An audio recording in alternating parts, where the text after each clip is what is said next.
kung alam ko lang na yun ang feeling ng papasa ka ng bar, kahit 10 times pa ako mag-take ng bar, 20 times pa ako mag-take ng bar. And I wanted to feel that feeling.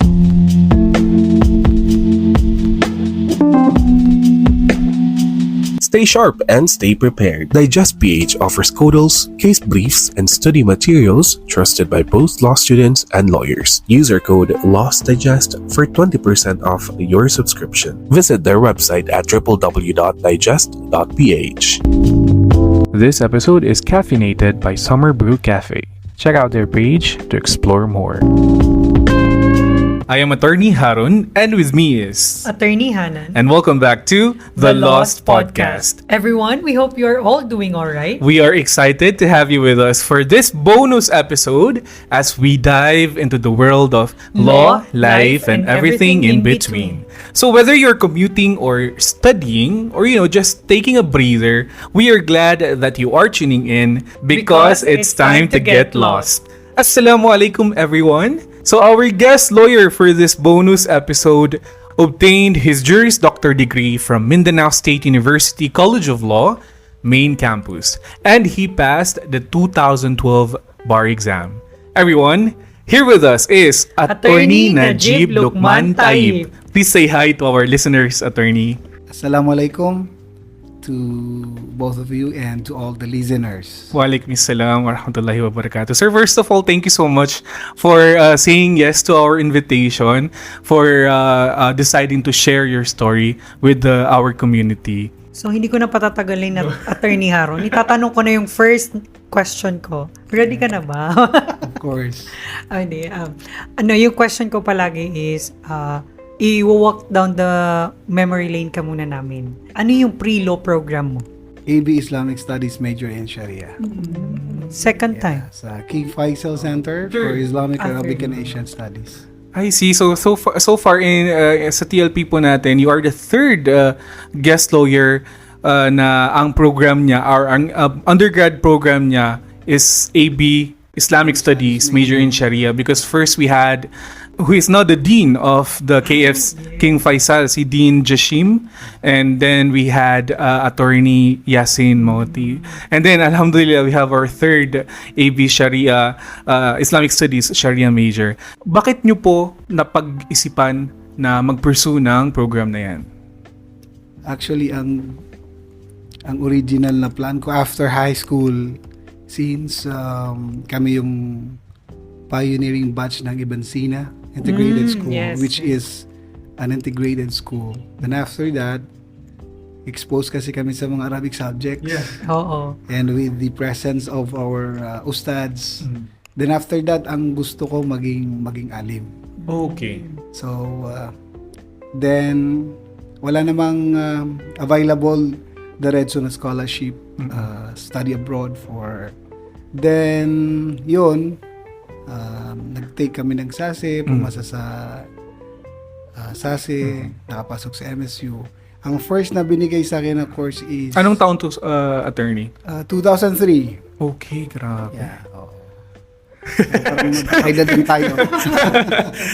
Okay. Diba? Then, Pioneer talaga kayo ng Ibn Sina, no? Ibn Sina. Ang binigay sa akin ng university, first was BS Electronics. Pero di ba, Attorney, ikaw yung pipili ng 3 programs na gusto mong pasukan? No, at that time, Wala pa, hindi. ang policy ng MSU is yung mga scholar, Okay. ang university ang pipili ng mga course. Okay. So scholar si Attorney. Based sila sa score, SASE, Right. SASE score. So, ang binigay sa akin is, as I've said, electronics, engineering. Then after one sem, lumipat ako sa King Fai. Okay. Yes, because gusto ko maging alim. Sana, dapat sana.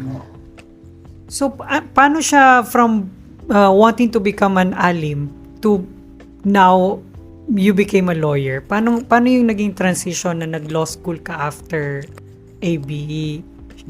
Sa high school pa lang ako, since ang papa ko was engaged in politics.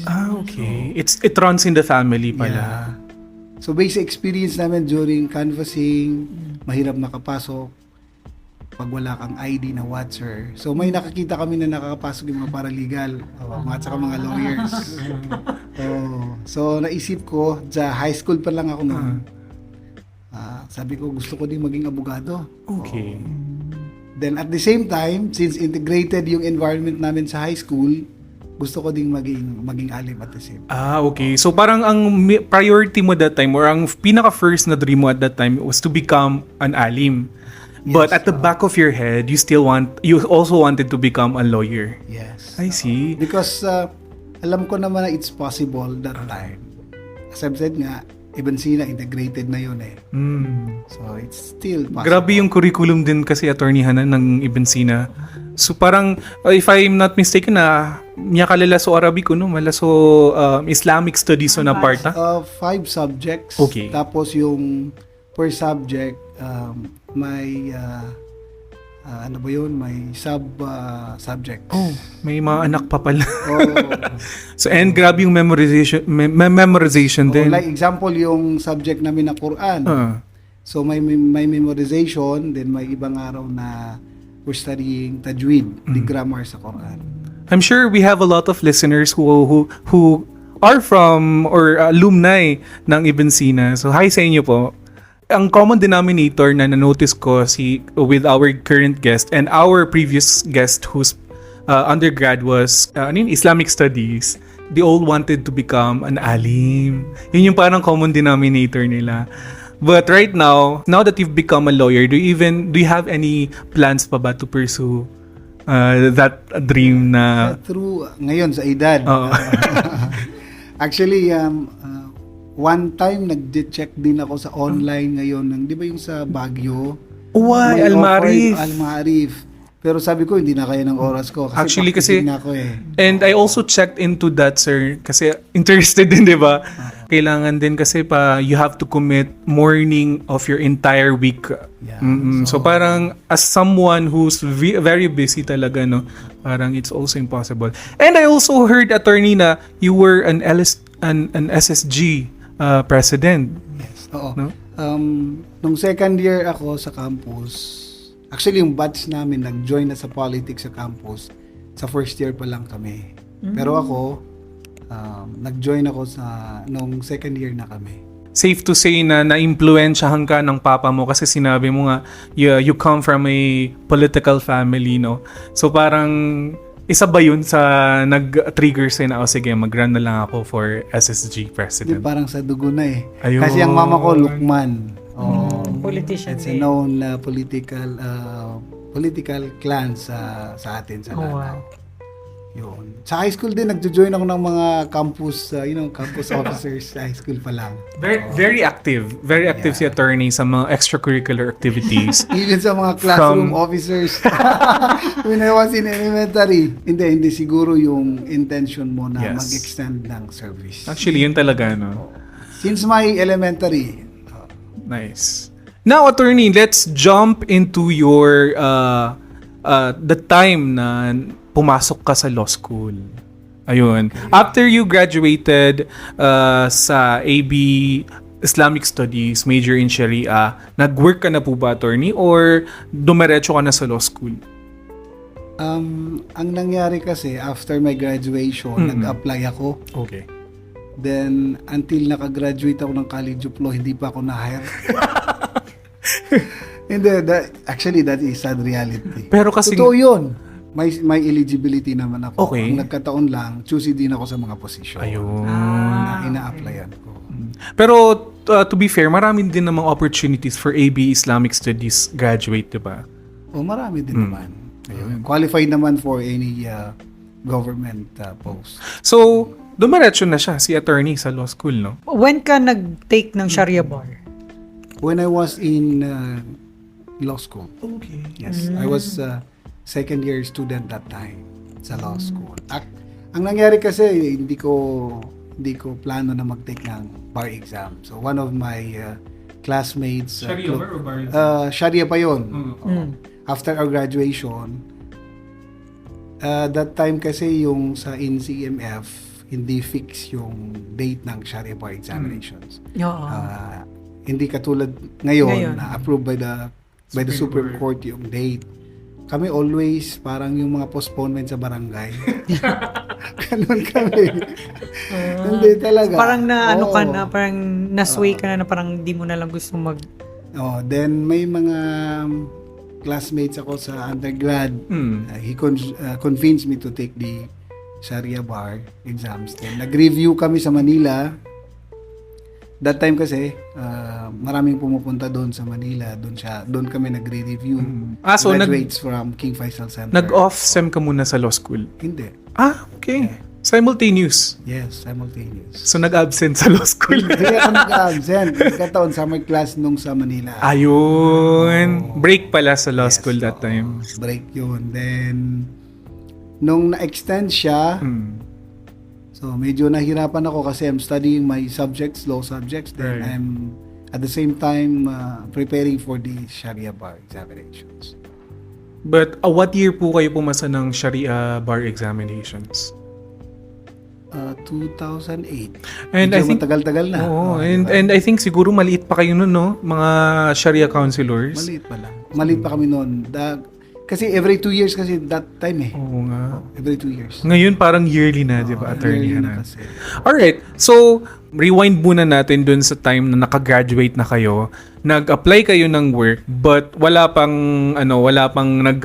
bumalik sa iyo as to your applications, no. So ano ba 'yun? Ilang months ba or years yung agwat nung pag-jump mo sa law school, attorney? Hindi, diretso yun. Diretso. Actually, I finished my undergrad for 3 years and 1 semester. Amazing. While doing campus politics. Oo nga. Paano yun, attorney? Paano yun? At saka anong tips mo sa mga kagaya ko na mga Okay. active sa... Although nasa politics kami, ang policy namin, pag may classes, papasok talaga. At saka I don't think you can finish a program for 3.5 years without going overload. At saka feeling ko nagsasummer ka din, attorney, no? Yes. oo. Ayun. Hindi kasi, because kami yung mga campus Leaders. leaders, kami yung pumupunta sa Student Office of the leaders. Vice Chancellor. Oh, ay. So, parang pinag-aralan ko na yung mga subjects ko Nice. para ma-complete ko yung 3.5. Yung mga hindi offered na subjects, nagpipetition ako sa Vice Chancellor. With other students na yung mga nadidelay. So, ako ang pumupunta sa Vice Chancellor. Hindi nila alam, nagbe-benefit din ako.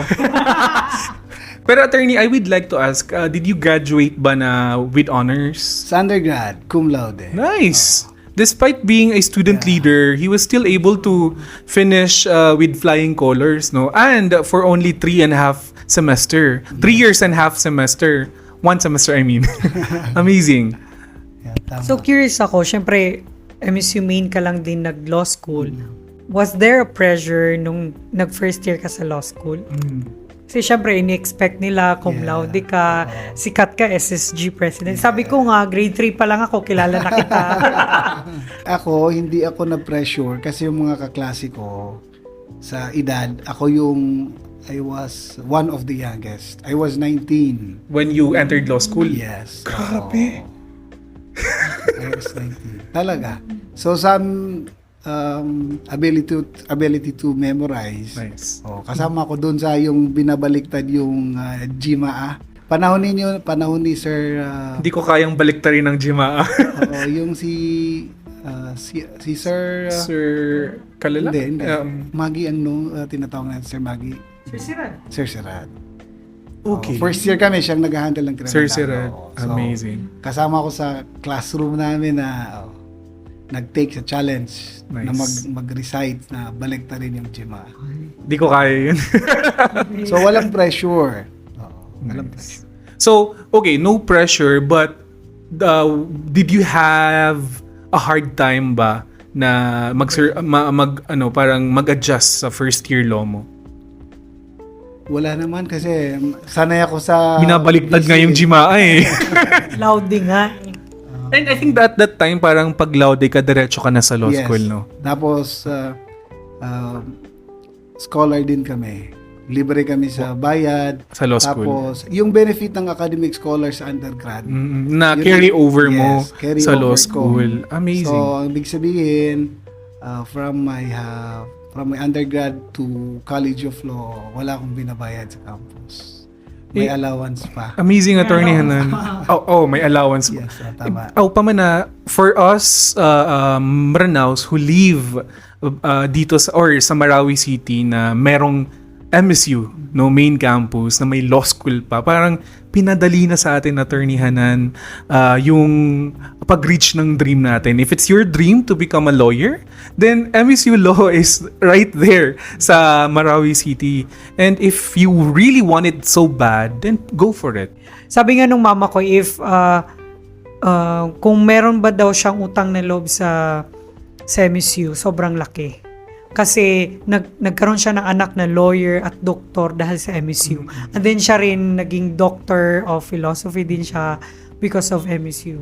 And gusto ko din balikan yung episode ni Sir Atug, Sir Commissioner Mitmug, who also said na he owes a lot sa MSU. That's why hindi niya mabitawang magturo sa mga estudyante ng Tama MSU yan. Law. Oo.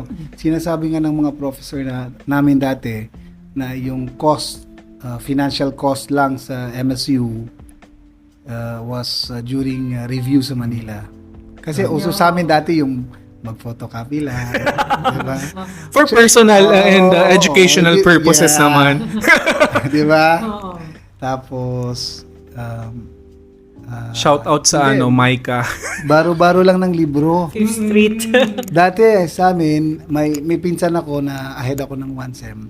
Ang ginagawa namin after, before yung SEM, tinatanong ako ng mga subjects ko. Tapos siyang nagbabaro sa mga kaibigan niya. Wala kasi akong fraternity eh. Tapos meron siya. So after yung SEM, siya naman ang kumukuha. Ang binibili ko lang ng mga books was Kodan. Caudal, tapos maximum of 3 books lang every SEM. The others, yes, Mga baro par lang. subjects. Oo. A part of you then to survive law school, you need to be resourceful din as well, no? If you are someone na struggling financially, and feeling mo hindi mo kaya yung financial burden ng law school, you can be resourceful, like gaya ng ginawa ni Attorney Taib or Attorney Najib na nagbaro siya ng law books, di ba? So ayun, that's Dati also a uso good yun idea. Uso yun sa College of Law dati. Oo. Hindi ko alam ngayon kasi ngayon may online naman na mga reference. Yeah, mga PDF. Oo nga pala, mas pinadali pa ngayon, di ba? May PDF na. Mahirap nung kami, nagpo-photocopy kami ng mga skra. Di ba? Plus lang lawfield.net. Parang, Mahina pang internet noon. So talagang sa libro kami, palagi sa library, nagbabaro ng skra, gano'n. now, attorney, when you were in law school, nag-engage ka ba sa mga extracurricular activities? When I was in law school, nag-focus ako. Okay. Sa undergrad, marami akong organization. Oo. Like Ranao Council, Inzal Islamic Assembly, yun, sa campus. Then, nung sa law school ako, Focus ka na. pati na rin sa RC, hindi ako sumisipot. Paminsan-minsan lang, sa mga rights lang. Why decide, attorney, to focus sa law school? Instead of, parang, di ba, yung iba kasi, kaya yan, kayang pagsabayin yan. But, si Hanan nga, sinabay niya eh. Hindi ako. I'm decided talaga na maging abogado. Then, nung nakita ko yung iba naman yung life sa College of Law, tapos yung mga sinasabi ng mga professors, so, I decided talaga na mag-adjust. Hindi rin ako active sa party namin except nung panahon ni Choi, I was first year. Then after that, sa mga elections namin sa campus, hindi na ako nagjo-join. Kasi nag-focus talaga ako. So, bali natapos mo yung law school ng 4 years? Yes. Kung hindi ako nag-transfer ng IIT, matatapos ko din ng 3.5. So, anong tips mo sa mga katulad mo na halata naman, no? Pag narinig natin yung Attorney Najib Taib, parang politician talaga yan. Pero paano may reserve nga, so want ka to run for a parang council sa law school? Ano yung tips mo sa mga gusto maging active but at the same time gustong mag-focus? Iba kasi yung circumstance ko. sa College of Law, hindi ako sumama sa frat. So since I was a politician, I know na hindi ako mananalo. Wala akong butante. Hindi ako So you also Beta Sigma, need... hindi ako membro ng MUCAPS, yung other fraternities. So if magraran ako, I cannot beat those, di ba? And shout out din sa mga listeners natin who are part of the said fraternities. Hello po sa inyo. Marami tayong mga friends dyan, of course. Walans ako eh. Tayong tatlo, attorney, Walans. So kung mag-run ako sa council sa College of Law, talaga hindi ko sila matatalo. So since nag-focus ka, attorney, sa law school, ano yung mga study habit mo? Like, were you a full-time law student? Yes, oo. Full-time ako. Sabi ko nga kanina, no? Hanggang Since, since my graduation sa undergrad, hindi ako na-hire, di ba? Oh, Then so, focus ako, kasama din ako sa mga early bird sa college. At 7 o'clock na nasa college na ako. tas you study, ganyan. Of course. Oo. Ilang hours yung study mo sa law school? More than 10 hours. Kasi minus yung mga chika-chika. Okay. Marami tayong kilala kasi dun eh. So you cannot avoid that na may mga instance pa nga na nasa library ka, nag-aaral ka. Pag may dumating na kaibigan, kakilala, makichika, di wala na yung focus mo. Ano yung study habit mo? Like, how do you start your day? Sa before dawn prayer, nagme-memorize ako Subo. sa Subo. Kasi yun yung best Tinetest ko memorization kasi yung mga time. oras, Okay. anong best for me para mag-memorize. Pareho sila ni Dean Jashim. Ganyan din. Parang sabi nga ni Dean Jashim, alamin mo kung ano yung araw or oras na optimized yung memorization mo na So skills. before Subo, may time ako mag-memorize. Amazing. And then, memorization lang ba to or do you read codals? Do you read annotated books? Of course. Lahat yun. Naman. Minsan, coda lang memorize ko. Minsan, may mga professor na bookies. Di commentaries mismo ang, di ba? We memorize minsan. Si Sir Kalala. Kailangan, kung paano yung Case inannotate. digest. You have to memorize. Wala namang substitute kasi. For reading. Speaking of attorney, meron ka bang memorable recitation na hindi ka nakasagot? Yes, meron. When I was in first year, Again, nakakatuwa yun. first year na naman. Yes. Actually, it was very, very funny. Paano? Siyempre, first year tayo, pressured. Sa, ano bang subject yon? Sa criminal law ata yun. So, nung nagre-recite ako, confident pa ako sa mga first two questions. Nung sa last 9 na hindi ko alam yung sagot, ang nasabi ko, secret rubber. Tumawa yung mga kaklase ko, sabi na, may secret rubber ba? Alam mo, pag hindi mo alam yung sagot, Nag-bluff ka na lang. di ba, wala kang choice. Under kay Sir Sirad pa rin to, no? Ganun. Memorable nga. Memorable nga. Hanggang ngayon, yung word na secret robber, Tumawa yung nasa mga kanya pa kaklase rin. ko eh. Right. Sabi na, may secret rubber ba? Hindi ko alam. Alright, so that's the law school part, law school journey ni Attorney Najib. Let's now go to your bar preparations. Anong taon ka po, Attorney, gumraduate ng law school? 2010, October yan kami. 1 year yung preparation ko. Okay. So Kasi next diba, year ka na. yung October yan. Ang schedule October ng na. exam that time is September. September. So, Ganun kami. November nung kami. Okay. Na-move sa November. So nag-graduate ako sa October. Then diretso ako nag-review. May offered program kasi na advanced review sa College of Law ng UP. Okay. So, ang mga kaklase namin doon, mga 4th year students, 3rd year, tapos yung mga refreshers. Tapos kami nagaling MSU na may Octoberian. So, we availed yung ganon na review. Then after that, yung regular review sa San Sebastian. So parang twice kang nag-attend ng review program. Yes. Advanced review and the review proper. Yes, sa San Sebastian. Ayun. I also did that kasi ako din attorney, I graduated siguro I graduated January ng 2023. So advanced review na dun and then ang proper review was in July. That's a good thing to consider then for our bar takers na magti-take next year. Perhaps you can do a advanced review program muna. Di ba? Alright, attorney, 2010, October, gumraduate ka. Lumipad ka na ba sa Metro Manila when you graduated? Advanced review, no? Yes, bumalik ako. Yes, oo. Dumiretso ko ng Manila, then bumalik ako ng Marawi for our graduation. Delayed kasi, di ba? Issue sa MSU minsan. Oo. Delay Kagaya ko nung graduation. gumraduate ako, nung fourth year ako, June, nag-Manila na kami. Tapos bumalik kami sa July para gumraduate. Yun din ang nangyari sa akin. So diretso na after my last exams, pumunta na ako ng Manila. Parang mga December ata yun. And you were with your batchmates din na nagre-review? Hindi. Ikaw Parang lang? Mahilig ako mag-solo flight. Wait. Focus talaga. Nice. Pero may mga friends, mga senior sa college na nandun sa UP. So, confident naman ako kasi may mga kasama ako doon. Now, attorney, can you tell us paano yung review season mo? Paano mo siya hinandle? Paano mo ka nag-prepare during your review? Nag-reset ako mentally. Ang sabi ko, as if nasa first year law school ako nung nasa review class. So, I usually take down notes sa review.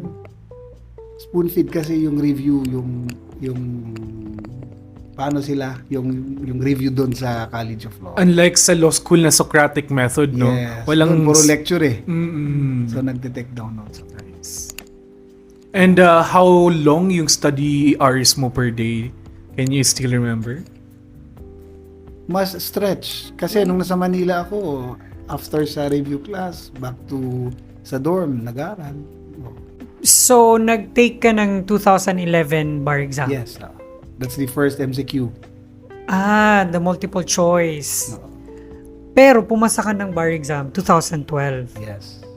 So, parang what happened from that 1 year na preparation? What went wrong or short? Did you graduate, attorney, ba as class valedictorian, salutatorian? Average ako. Okay. Average student kasi tinanggal ko sa hindi ako nag-aim kasi 'di ba dati sa college yung mga sabi-sabi na yung mga honor. Di ba? Kagaya nung wag ka daw mag-LSG president, hindi ka papasa. So, hindi na ako nag-aim para tinanggal ko sa sarili ko yung pressure. Yun. Then, ang nangyari kasi, for that 1 year preparation, MCQ, then yung percentage ng bar, 24% is a legal memorandum that time sa amin. Then, may percentage yung legal opinion, then 60 plus ata sa substantial, yung MCQ. Pasado ako sa MCQ, pasado ako sa legal opinion, then sa legal memorandum, bagsak ako. Okay. Pero 24%. So affected yung total na score ko. Ano po, attorney, yung legal memorandum? The legal memorandum talaga. Okay. Na Pinagawa ba kayo? Yes. The bar takers were required to prepare a memorandum. Of course, may binibigay doon na facts.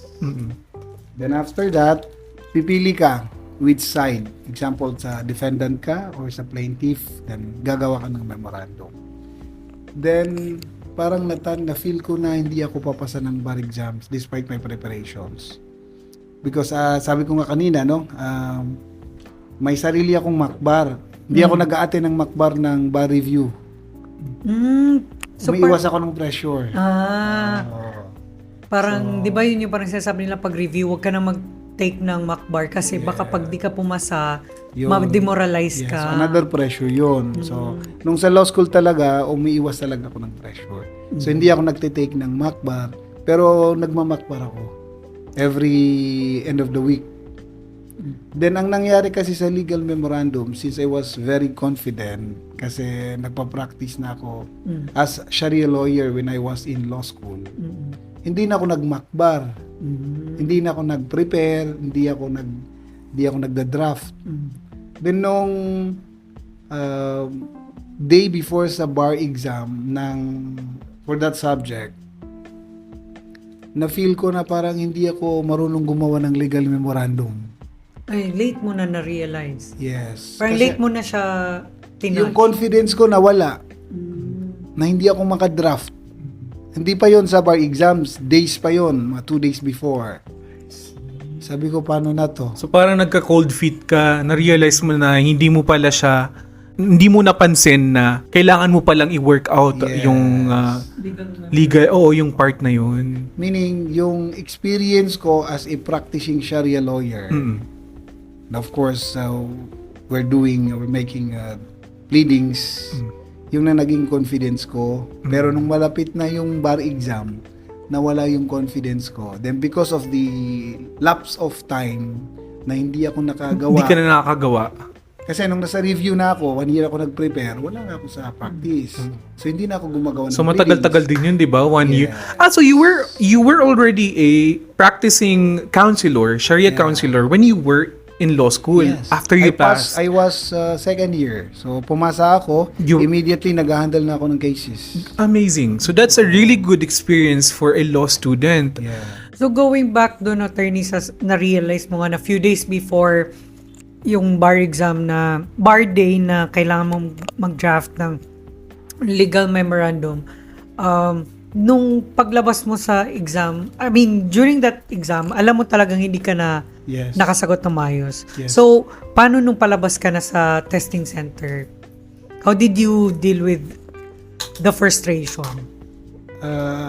Hindi kasi ako affected because wala pa namang result. So feeling ko lang yon.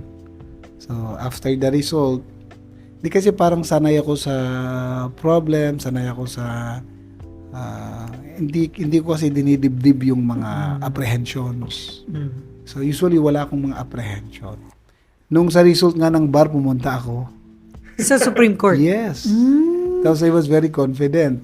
Nung na-flash na yung mga names, tapos wala kami, 2 beses ko pa tiningnan. After, Just to be sure. Yeah. Nung pangalawa na, tinext ko yung kabatch ko, sabi ko, Garid, data makapas. Dito ako res.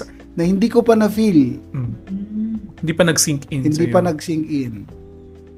Nag-start doon nung pauwi ako na may sumisigaw, abogado na ako, yung mga umiiyak doon sa Supreme Court. Doon ko na-realize na bagsak pala ako. Then yun, after weeks, nag-sink in. So, hindi na ako umuwi sa Marawi. Nag-stay ako sa Manila. Then, yun, after several months, na-feel ko yung effect. Gaano kasakit. Okay. Na-feel ko yun. Na hindi mo kayang tingnan yung picture ng kabatch mo na pumasa sa bar. I can relate. Yan. Oo. I mean, tabiabo, but you know, we're humans.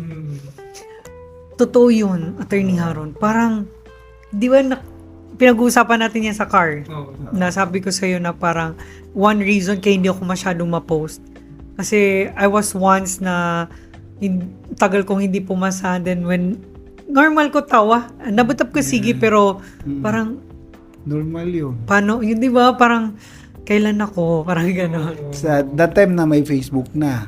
Okay. So, basta sa mga may liya na dito. I don't know. Masakit siya. Kaya I cannot afford to go home. Pero Stay ako- lang ako sa Manila. Ako, attorney, it took me a while bago mag-review. Parang 3 months, ganyan. Ikaw ba, when you learned na you failed the bar, nag-review ka na ba kagad? Then, hindi ako umuwi. May mga kabatch ako sa Manila. Mag-unwind minsan.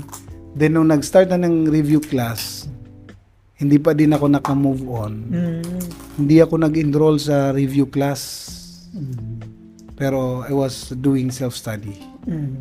For my second take, na hindi ako nag-enroll sa regular review class. Oo. So, nag-self-study ka, attorney? Self-study. Ginamit mo ba yung mga previous na materials mo or asan ka kumuha ng bagong materials for your second take? May nakausap kasi ako na pumasa ng bar. Sabi niya, mas effective sa akin yung audio sa laptop lang. Yun din ang ginawa ko. I tried. That's the one of the changes you did. Yes. You made. So, effective sa akin yung audio kaysa reading. Okay. Mabagal kasi akong mag-read. Which is a very opposite sa akin because I would rather na magbasa na lang ako kaysa makinig kasi feeling ko mas marami akong matatapos pag ako yung magbasa. Ako mas Magbabasa. confident ako pag through audio. Okay. Yes. Parang mas na-affirm sa inyo na Yeah. ito yung batas, ito yung procedure. So, kaysa babasahin ko. Nice. So iba-iba talaga Yes. yung learning methods ng isa't isa, no? Learning preferences. Ang maganda kasi doon sa audio, di ba may application doon, parang yung media player na pwede mabilis. Oo, yung 2 times. So yung mga lecturer na mabagal, Pwede mong bilisan. bilisan ko. Yun. Kasi sa review, mga review lectures yun eh. Pag yung alam ko na, masyadong mabilis para yun. Pero to be fair, attorney, kaya ka ba nahirapan i-accept yung pagkabagsak mo was because yung sabi mo nga kanina na 74 ka sa... Yung 74 yung score mo that time. Yes, ang score ko kasi 74.85. So parang yun ba yung reason kung ba't nahirapan kang i-accept na you did not make it? Hindi. Yung the reality na hindi ako abogado pero yung kasama ko na abogado na. Okay. Yes. It's not yung mga factor na ganon. Yung reality. Emotional effect. Yung ngayong sometimes, yung sabi ni, yung minsan nagiging line pa ng iba, mas mapasang ako ron, nainos ka ni Kabugado, parang ganon. Pero wala namang animosity, di ba? I think that's a human nature talaga to feel that. Now, attorney, what are aside from listening to audio lectures, what were the other changes you did to pass the second take mo? Mentality. Okay.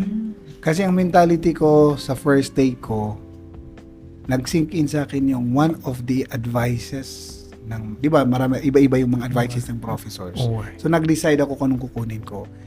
Yung advice na yung study mo, it's enough. Bar materials, hindi mo kailangan. Mga ganon. Then, nung nag-take ako and before sa Saturday night, nag-off ako ng phone, hindi ako makontak. Talagang focus na focus ako. Yung preparation ko, dami kong chocolates, mineral waters, bottle of ganon. Then sa second take ko, since 0.15 lang ang kulang. Grabe ito na. So ang sabi ko, para pumasa, lahat ng mga advices, I will consider that. Pero bibigyan ko lang ng percentage. Example, ito, may bagong bar ops, babasahin ko yan. Sabihin ko, baka dito na naman yung 0.15 ko manggagaling. Totoo. Di ba? Totoo. Yun. May advice na naman other materials. Of course, may sarili na akong study. Siyempre, nag-study na ako, nag-memorize na ako. Pero lahat ng mga bago na binibigay ng mga materials, I'm still glancing it. Even sa classroom na mismo, sa bar site na, minutes before nag-aaral pa din ako. Pero iba-iba yung level ng reading. So, yun na nga, I manage my ano ba yun, yung schedule ko. So, yung duration ng review, nagbigay ako ng number of days per subject. First stage yun. Then another stage, babalikan ko lahat ng subjects pero shortened yung time. Allocated lahat ng subjects. Example, hindi ako nabalikan sa remedial law. Sa second batch na schedule ko, babalikan ko yon. So, mabilisan lang.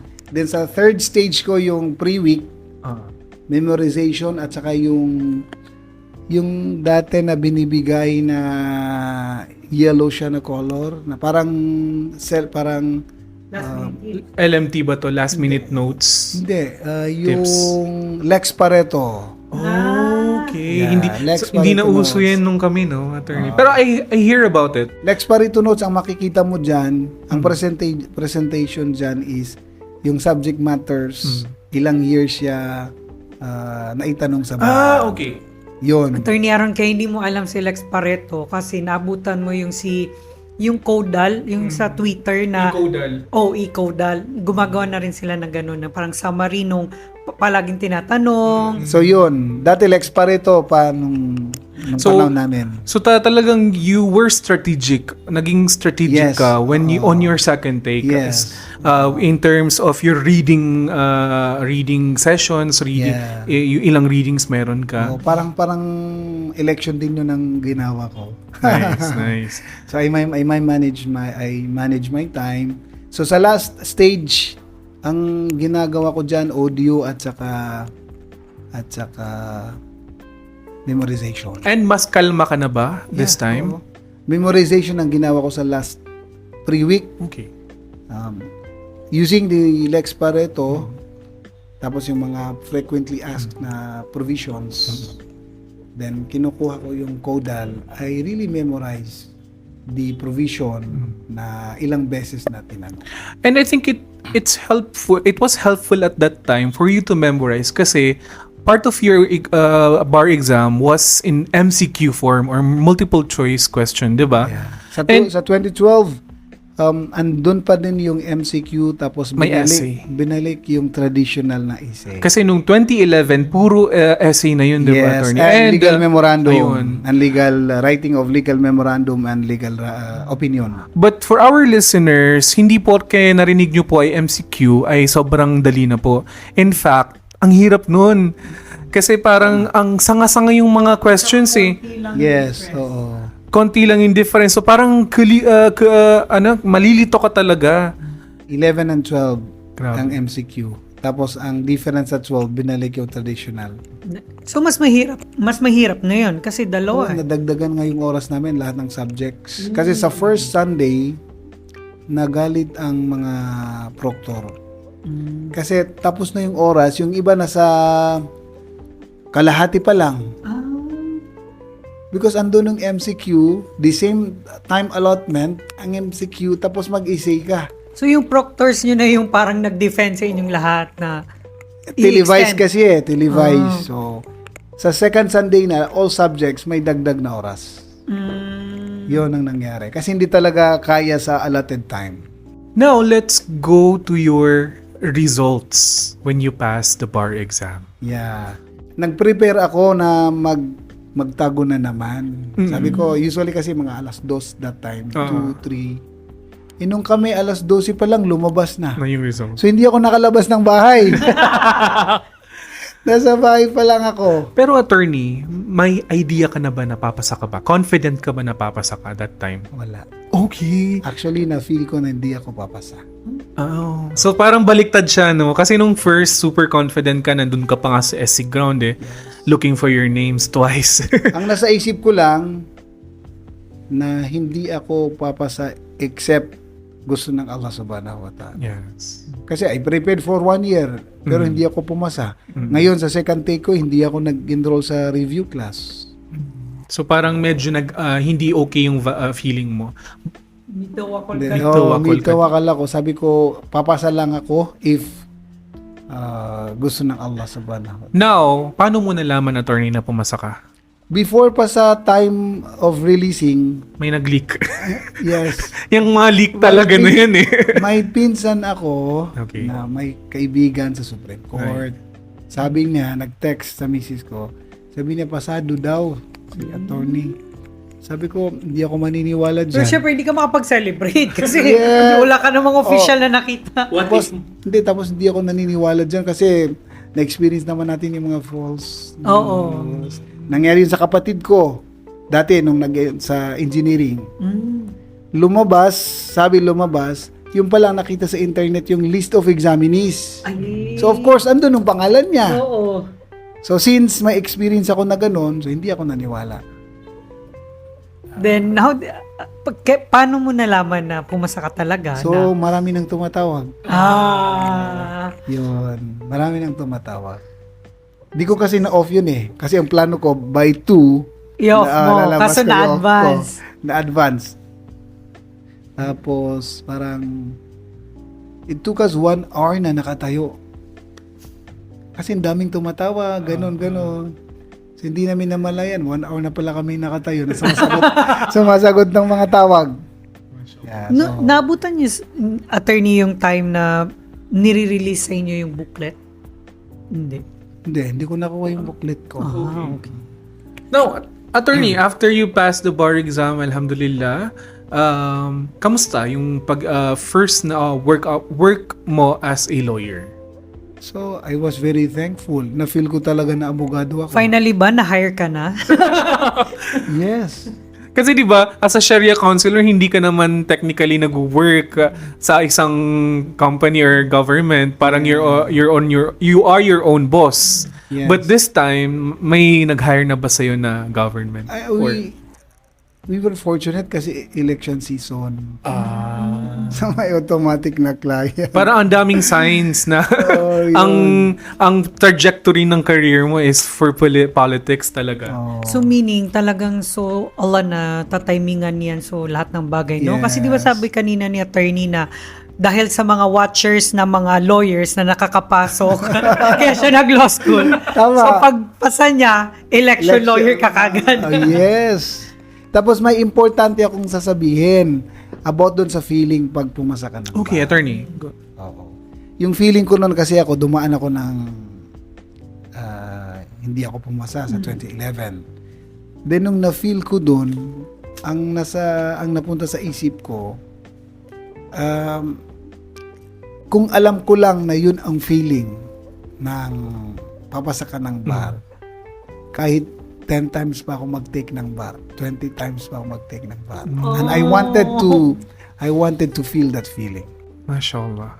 Yun. So this goes to our listeners, mga JD, na be optimistic. May sana this time oras nyo na, 'di ba? Iba yung feeling. And if hindi man, please, wag kayong give up kasi Yes. iba ang feeling talaga sa other side of Sabi the bar. ko nga, kung alam ko lang na gano'n ang feeling, even 10 times pa ako, 20 times pa ako mag-take ng bar. You would still. Yes. I Yung would sabi still. nga ni Sir Padati, worth it.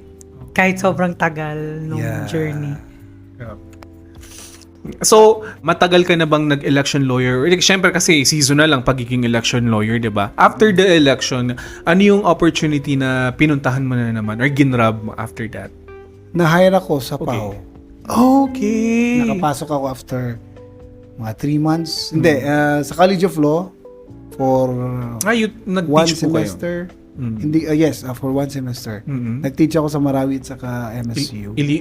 Okay. IIT at saka Iligan Marawi. extension, Oo. right. And then after that, nagpau po kayo?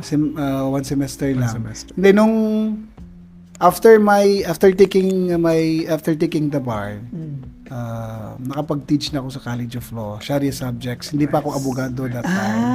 Parang So, si Sir Jashim. So, after yung result ng bar, pumasa ako. So, continue ko pa din yung Subject na yun. subjects.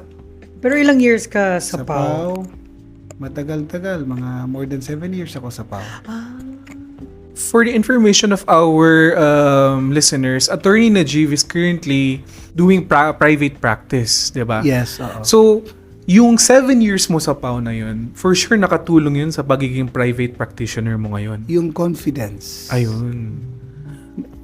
Kasi after yung election nga, no? Opo. So, wala tayong masyadong kaso. Pumasok ako sa isang law office. Pero ang setup namin, separate yung opisina. Although, medyo matanda siya, so parang mentoring lang. Pag may kaso ako lang talagang nag-aaral. So, na-feel ko Bahala ka na. Na-feel ko yung hirap. Mm. Kasi example, first na client mo is criminal law. Mm.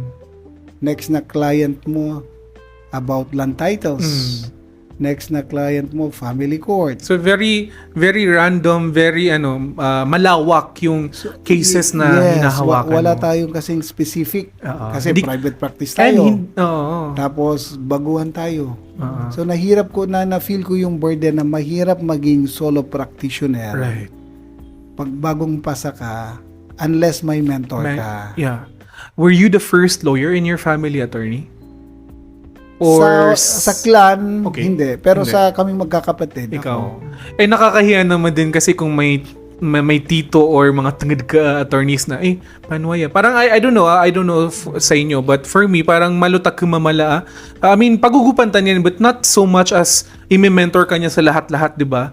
Pero ako, yun ang naging technique ko Okay. to survive that year. Nagpa-mentor ka sa mga relatives mo. At saka sa mga law professor. Nice. Like Chansey, Zed. Okay. Ang mga cases ko noon, yung correction of entry sa government employees, civil service, Manila case file, civil service, in-bank yung magde-decide. Yung change yung edad, correction of 201, 201 file. So, may case din ako sa administrative case, immigration, mga ganon, administrative na. Tapos yun nga, may problema sa lupa, problema sa mga family cases, criminal cases. So, that time kasi, confident lang ako sa mga Sharia cases because matagal na ako sa Sharia. Pero yung other, so, since Nag-open ng okay naman tayo sa as a politician, 'di ba, ganon. So, may courage ako na mag-ask sa mga veteranong abogado. That's why confident din ako sa mga cases ko. Talagang wag mahiyang magpa-mentor. Not just yung sabi ko attorney, wag lang magpa-coach lang sa wag lang maging goal mo is yung bar. Even after the bar, magpa-coach ka talaga sa mga senior, which napapansin ko rin attorney Taib na parang ang daming nagsasabi nun na guest din namin na better na maghanap kayo ng magme-mentor sa inyo. Para hindi kayo mahirapan. Oo. Minsan kasi ang mga tanong hindi naman lahat. Like, ano yung argument mo? Sa mga gray areas lang. Example, administrative case. Ano ba yung option mo na legal argument mo? Will you allow your client to admit? Tapos magbibigay ka lang ng justification? Or total denial? If ganon, ano ba yung justification mo? So, since mahirap yun ang mga kaso, wala kang choice, hindi mag-ask ng mga veterano. And that's a good point, no? Hindi mo naman kasi lahat itatanong sa kanila. Yes. They are just, parang meron time na marireach mo yung isang wall na paano kaya to? Yes. And that's the time na you ask for help. Yes, and you do the research. Exactly. Example, sabi na, I suggest na ito yung argument mo dahil ito yung mga sasabihin na doctrines, mga jurisprudence. Then, sa details ng research, ikaw nang bahala doon. So, paano tayo napunta sa PAW? Sa PAW, kasi mahilig ako sa public service.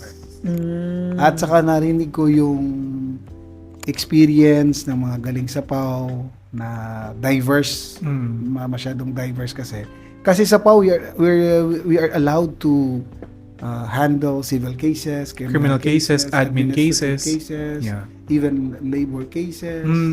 So, nagbibigay ka ng legal opinion sa mga walking clients. Kumbaga, experience-wise, andyan na lahat, diba? Package. Yeah. Kung gusto maging litigation lawyer or private practice, That's a good Kailangan avenue.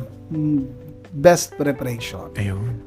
And, Except example, kung diretso ka sa established na law office or may tito ka Totoo. na practitioner na pwede mo makuha yung the same experience. If wala, sa gobyerno, PAW. That's the best. What was the turning point na aalis ka na sa PAW and magpo-private practice ka? After 7 years, nung nag-decide ako na mag-join sa politics. Well, ano po yung first stint nyo as a politician or ano po yung tinakbuhan nyo? Nag-organize kami ng party list. Okay. Yung Moro Ako Okay party list. Okay. So, kasi kami mga known na mga campus politicians, mga activists. Paminsan, nagsusupport kami ng mga politicians during elections. Okay. Then when we reached that point, we decided na bakit hindi tayo mag-organize ng ating sariling political party para hindi tayo yung nag-help. So we tried. So ako ang nanguna. Because we've been planning that. So pag malapit na yung elections, sasabihin namin, after elections, sasabihin na magpaplano kami with my group of course na gagawa ng political party, ganon, or party list. Pag malapit na naman yung elections, wala kaming nagawa because walang magli-lead. So, when we reached that point na decided na kami, so ako yung nag-compromise. Nag-resign. So this was around mga 2020 pandemic. Ay, no, bago lang, 2019, 2020. Yes, 2020. Pandemic. 2020. Kinopit ko kasi 2012 to 7 Yes. plus 7 years.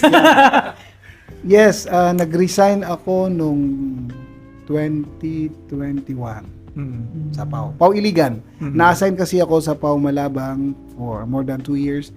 Na-transfer kami sa PAO Ganasi. I was the district public attorney that time. Then, na-transfer ako sa PAO Tubod, Lanao del Norte. Then, my last assignment was in PAO Iligan.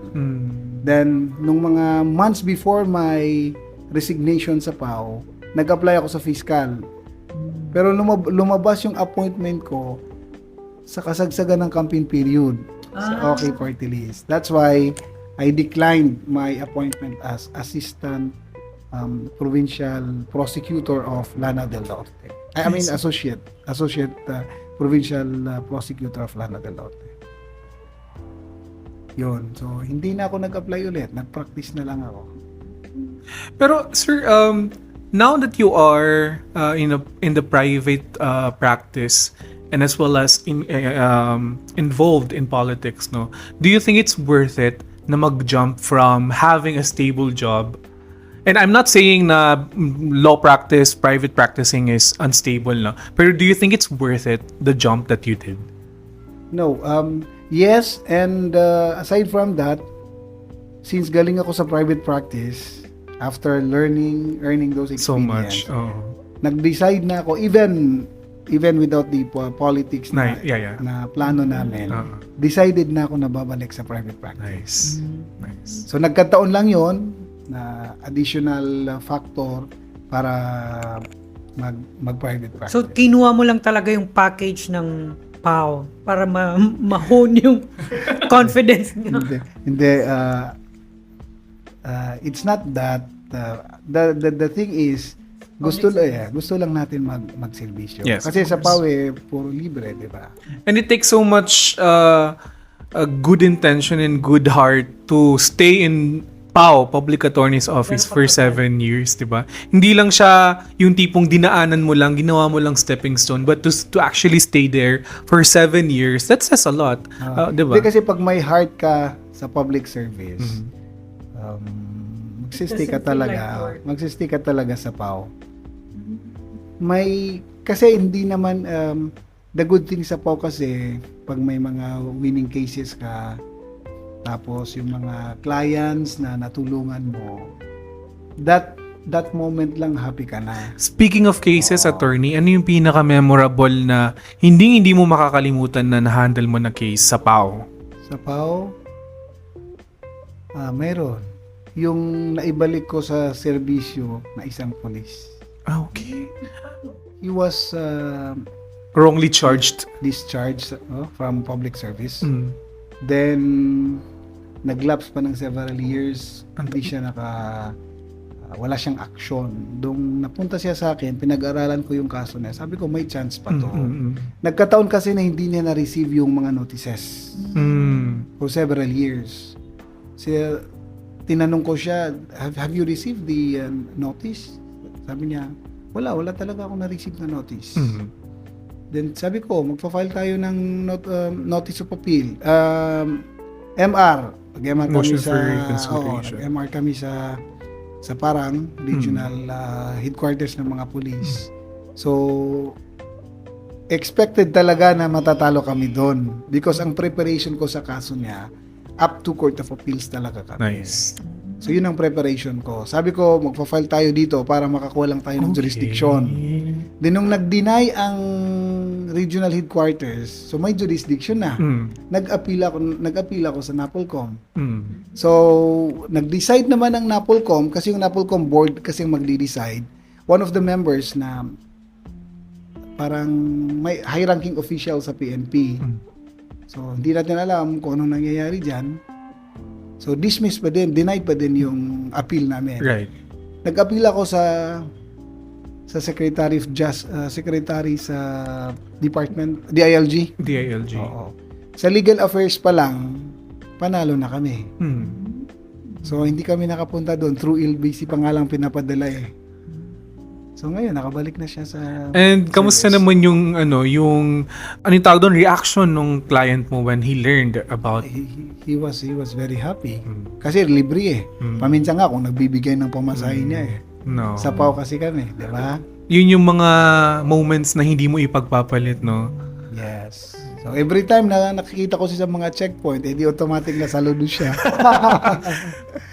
Yes. So attorney, parang since patapos naman na tayo, yung lagi kong sinasabi na miatraya kan suka fail, miatraya kan suka papas, magkaiba talaga yung feelings.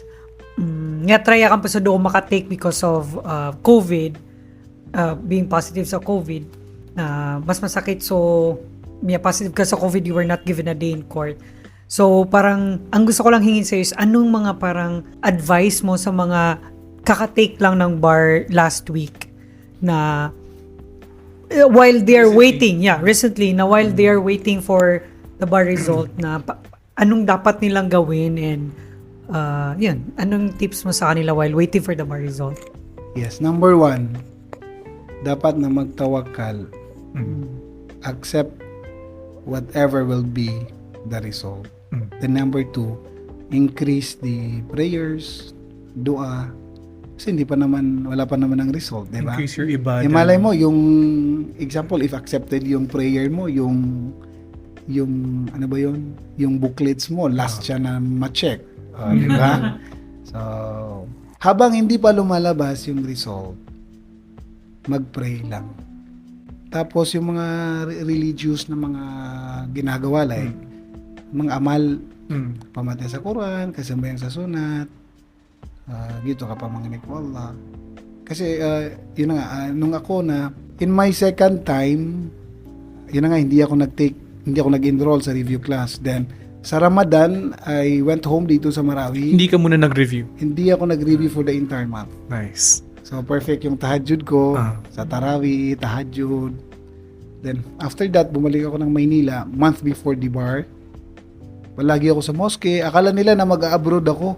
Yung mga nakikita ko sa Quiapo, doon ako nagstay kasi for that 1 month. Akala nila mag-abroad ako kasi yung mga mga bar examinees, takers, masyadong mga busy. Ako nakatambay lang ako sa Quiapo. I never miss a waqto sa masjid. Ahead pa ako sa oras sa masjid. So yun ang ginawa ko. Until before yung result sa bar, prayer lang talaga. My divine interventions.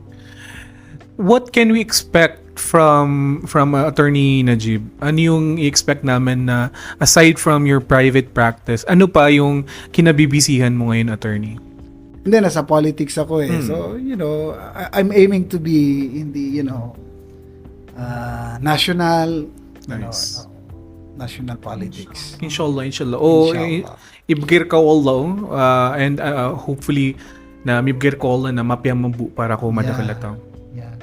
Kasi nararamdaman naman natin yung hindi gaano ngayon. Dati nafe-feel natin yung mga discrimination.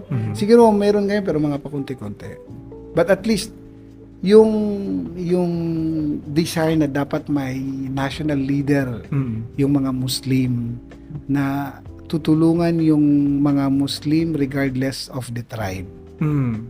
So yun ang Motivation mo. yes, yun ang motivation ko. Yun. This has been a really good conversation with Attorney Najib. And thank you, Attorney, for welcoming us dito sa opisina mo. Kasi we were planning sana na sa Summer Brew tayo since meron kaming bagong sponsor ngayon, attorney, na dapat sana sa season 5 pero sabi namin we want it to be part of our bonus episode. So, alhamdulillah, ngayon caffeinated ang ating recording because of Summer Brew. Yes. This has been a really good conversation once again with Attorney Najib. Thank you so much, Attorney, for spending time with us in this episode and for sharing your law journey with us. Do you have anyone to give a shout out to? Ang misis ko, shout out sa misis Ay, of ko. course. And to all the listeners na makaka-relate sa journey natin. For sure, sa marami. Pasko. Salam sa inyo. we pray na hindi kayo mawala ng pag-asa. Yes. Mahirap kasi almost ma-depress tayo pag nasa ganong stage tayo. And also, Attorney Ibgir ko Allah, sumapiya masisinganin ka para kumadakla. Amin. Allahumma amin. Yeah, and before we end our episode, once again, a good shout out to the Summer Brew Cafe for the food and drinks they've sent us. They have branches in Palau and Tibanga, and they also serve no pork. If you're around the area, go ahead and check it out. And that ends our episode for this Monday. If you enjoyed this episode, don't forget to hit subscribe and leave a comment. Also, please don't forget to tag us on your stories and posts. You can follow us on Facebook, Instagram, and TikTok for daily updates. Thanks for getting lost with us today. We shall see you next Monday. Ay, season na, no? Okay, thanks for getting lost with us today. We shall see you next season. Bye. Sir, salamat.